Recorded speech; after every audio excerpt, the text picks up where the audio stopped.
Hey guys, what is up and welcome to a new Tesla update video. So today, as per usual, let's go over Tesla stock, let's go over the market, let's figure out what is happening today. Pretty somewhat volatile day just to kind of end flat, and I'll give you my thoughts moving forward. So as per usual, ladies and gentlemen, if you enjoy the video, don't forget to hit that like button. This is not financial advice and I am not a financial advisor. And of course, my membership section on YouTube is live. That link is down below for just $2.99 a month. You get access to my intraday thoughts, posts, updates on Tesla stock and sometimes other stocks in the broader market as well. Yeah, pretty much I share my thoughts and updates on technical analysis that I see every single day the market is open, or for $5 a month, access to all of that plus NVIDIA daily updates as well. So all that being said and done, let's jump into it. Tesla closing the day up about 0.5%, we'll say, closing at pretty much $261.50 per share, we'll say as well, which isn't too bad, right? Compared to the market, it is roughly in line, we'll say, with the market. SPY definitely outperforming QQQ today, but with QQQ up 0.3% and Tesla up, we'll just say 0.5%. More or less in line with the market. The market was pretty volatile today. I had a massive sell-off, right, including Tesla. And then this was somewhere around the J-Powell speech, if you will, or when he was talking. And then it pretty much pumped all of that back up, consolidated, and pumped within the last 20 minutes or so of the market. The whole market just pumped, right? Obviously, including Tesla, pretty much following the market. You can see almost exactly. I mean, the whole market really just moved very similarly today. So keep that in mind. So pretty interesting stuff. But speaking specifically on Tesla, what does this mean moving forward, right? Like I said, Tesla is still at a very interesting spot. In the morning, it actually did break out, right? It had a nice little breakout candle. You can see this first 1 hour candle with a long wick. It broke out. We talked about with the members how if it breaks above 262.5 roughly, which actually was the pre-market level. If we go to the pre-market here, you can see, right? That's going to be a very important level because that's where we rejected at pre-market here and then pre-market a few pre-markets ago. I think this was Thursday's pre-market. So keep that in mind, right? We broke above that and we went pretty much almost exactly to 265, rejected, came right back down. And then we kind of more or less went sideways for the most of the day with a little bit of volatility in between. So you can argue the fact that 265 was indeed hit. Now, this is where it gets very interesting because, again, going back to the daily chart, right? Tesla, again, it's still very overbought, right? It is what it is. But, we've always said this, just like as a stock can stay oversold, as Tesla likes to do, right? Tesla loves staying oversold and just keeps going down, even though it's like, how much lower can it go? Well, it keeps going lower. It tends to do the exact same thing in the opposite direction, where it's just, it has a nice rally, everything looks overbought, and it is.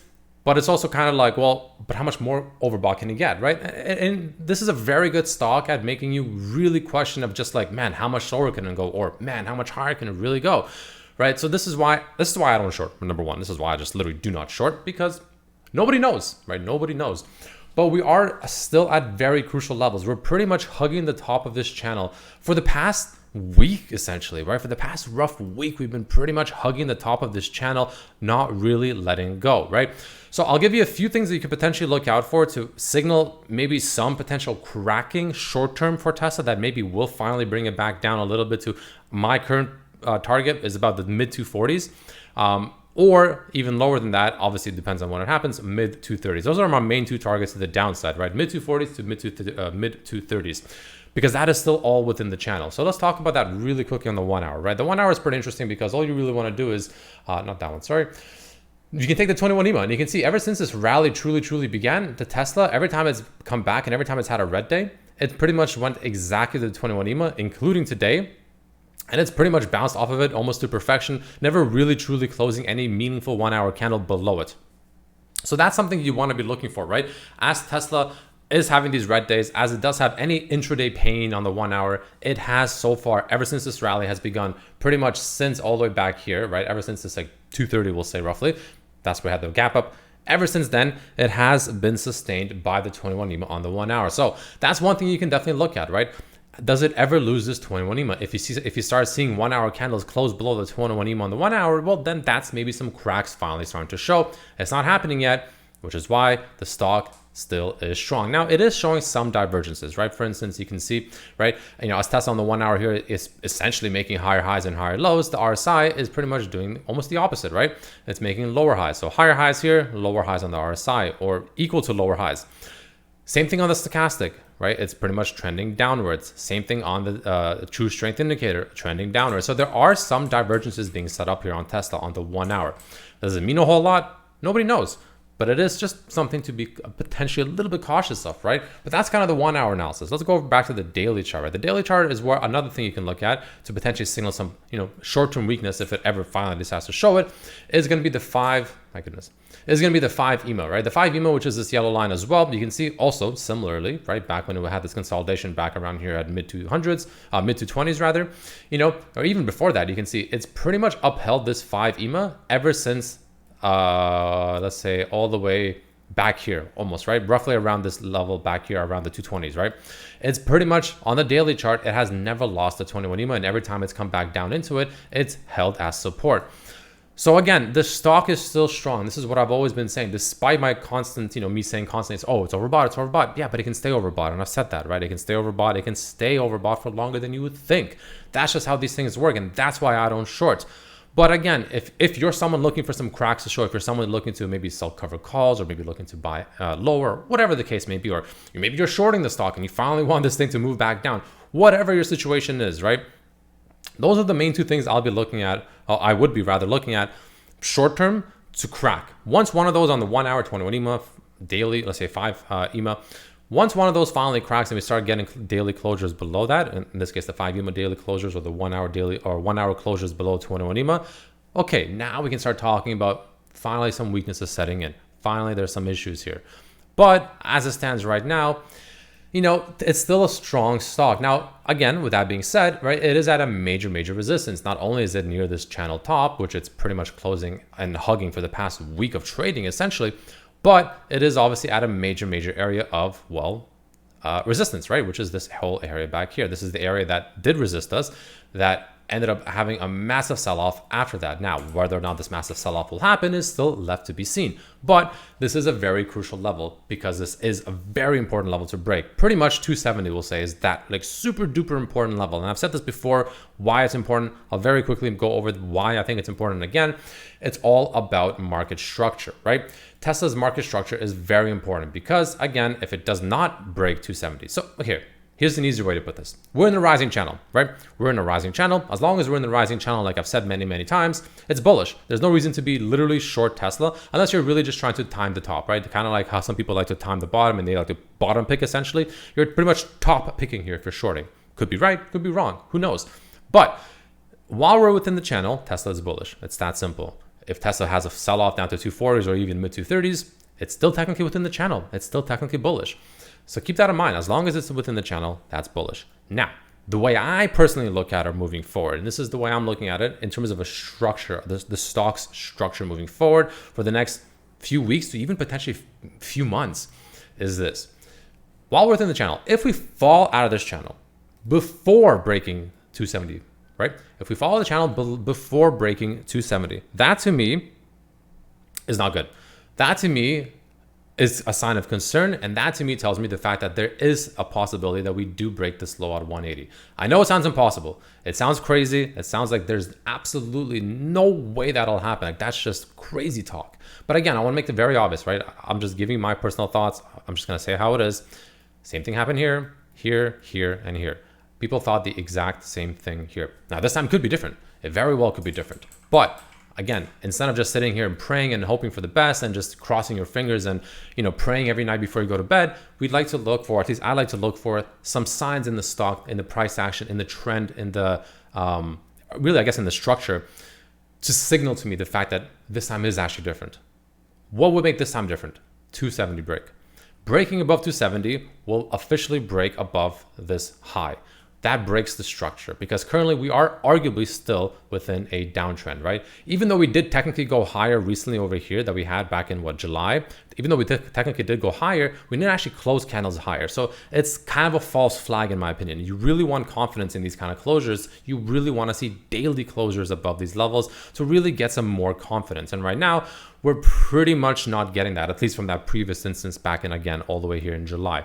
For me personally, to gain confidence, that if and when we do fall out of this channel, because it'll happen, we will fall out of this channel. It's just a matter of when, not if. Does that fall out of the channel mean that we potentially go lower and the risk of going lower below the recent lows that we had back here at 180, we'll say, can break even lower, right?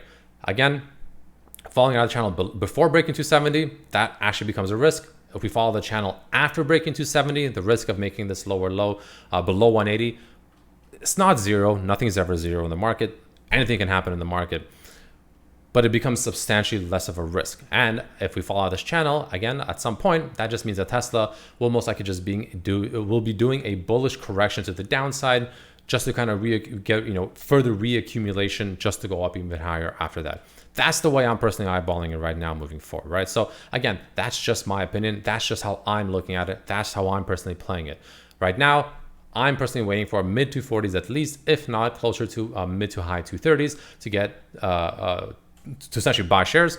And of course, as long as it stays within the channel, I think Tesla can potentially go higher. Now, let me give you one other perspective. This is one other overall perspective I have, right? Right now, with obviously a lot of events coming up in Tesla for this month, right? We have, of course, deliveries on Wednesday before market opens. We have Robotaxi 1010, and we have earnings all the way over here on the 16th of October, which really isn't that far away, right? There's a lot of catalysts coming up within the next 3-ish weeks, we'll say, right? A lot of them. And they're all pretty damn big catalysts, huge catalysts. And then, of course, as if that's not enough, we're probably going to have crazy election noise throughout the rest of this month, especially with Elon being very deep into politics right now with, Donald Trump, right, et cetera. You know the drill. I'm sure you do. So the reason I'm saying this is because options right now for Tesla are very elevated. The implied volatility is very high. The option activity is actually very high right now compared to Tesla's average, right? Much, much higher than usual because of all these catalysts, right? There's a lot of option activity, especially to the call side. What if this is the scenario that happens? This is just me thinking out loud, but what if this is what happens? What if Tesla doesn't break 270? But what if it never really breaks below 240 or even high 230s? What if ultimately what Tesla does for the vast majority of this month with volatility, but nonetheless, kind of just goes like this for the next several weeks? Just does this right here. It just goes sideways between, let's say, 240, we'll just say to make it simple, and like this pretty much 265-ish, we'll just say, somewhere around that range, that 20, 25, ish dollar range. What if it just goes sideways for the vast majority? Obviously, you can have big candles up and down, but ultimately, it still ends up being within that rough range. And it just goes sideways like this, right? That's all it does. This, to me, would be the most interesting and crazy outcome. Why? Because again, options are very elevated. There's a lot of people betting on Tesla right now, most to the upside, but probably to the downside as well. This kind of move for the next few weeks will wipe out most options. The options, the dealers essentially will rake in the premium because these options will just slowly decay away to theta. And because probably most of them are, betting on within October or maybe early November. So it will decay. Number one, especially as the catalyst goes away and the market starts to price in less of a range of movements, these options will start to really decay away. That's another possibility, right? So that's kind of my theory. And also because right now, all the bulls think Tesla's going to 300 probably within the next few weeks because of all these catalysts. But the bears think Tesla is about to crash after at least one of these catalysts. So the bulls and the bears are both thinking a massive move either to the upside or to the downside is on the verge because of all these catalysts. So what if, and this, again, just me thinking out loud, what if the actual move that we end up getting, if we look back, let's say, to this price within, at the end of October, is for the most of the month, we ended up just, again, going sideways within that $25 point range. The premium on all these options, all these calls, all these puts just gets faded away, just decays away, and the dealers ultimately win. And most of these people chasing these greedy options, especially the shorter term options, all of them just get wiped out. Not even because they're necessarily wrong, but because it just didn't actually really go anywhere as much as the stock or the options market is currently pricing it to go. Again, that's just me thinking out loud. I hope I'm not sounding like some crazy lunatic over here, but that's just, to me, if I had to think of just man, what would be just the most obnoxious, annoying, almost unpredictable thing to happen right now that would really just mess with the most amount of people possible? I personally think this would be that thing. This would be the play. Sideways action within the channel between about 240s to about 265-ish, 270s, somewhere between that range, $20 to $30 range. And that's all that happens. Just thinking out loud. That's what I'm thinking, and that's what I'm expecting. Obviously, if deliveries come in and Tesla skyrockets past 270, ignore everything I just said, right? But let's talk about that, right? Very quickly. The video's getting long. If Tesla delivery comes out Wednesday pre-market. If it goes well, and let's say Tesla reacts positively and it breaks above 270, that does mean that the next target to be looking for is going to be 280. And if we somehow break above 280, the next major target is going to be somewhere around pretty much $300 per share, which is very, very impressive. What the hell's going on? Why can't I press this? Right? About $300 per share. Those are the main levels to look for. If it sells off, the main levels to look to the downside, mid 240s roughly to about the mid to high 230s, which is the bottom of the channel. It's just that simple. One of these levels will crack. We'll get to one of these levels sooner or later, probably after deliveries. We'll see one of them, and let's just see how it goes. And that's just kind of what I'm expecting, and that's kind of what I am doing right now, and eyeballing. So, anyways, long video, a lot of information. Gave you my potential scenario that I think may actually play out for Tesla into a pretty wild month. So just be ready. In my opinion, do not be greedy. I'm not a financial advisor, but don't be greedy. Don't do something stupid. I feel like people are going to do something stupid. People are probably going to go YOLO all in, like, weekly calls or puts or whatever, and just get wiped out. So, everyone do your own thing. It's your money. I don't really care what you do, but I'm going to be very safe about it, and I'm just going to be patient, and I'm going to let things happen. There's other things I'm trading right now, and I'm just watching Tesla from the sidelines mainly. I have my long-term portfolio that does hold Tesla. It's like 65% Tesla. I'm just holding that. I'm not touching that. I'm not selling cover calls. I'm not doing anything. I'm just holding that. If it goes up, I make money. If it goes down, I get to enter my main account. I don't really care. Anyways, thanks for watching. Pretty wild month. Hope you're ready, and I'll see you for the next one. Peace.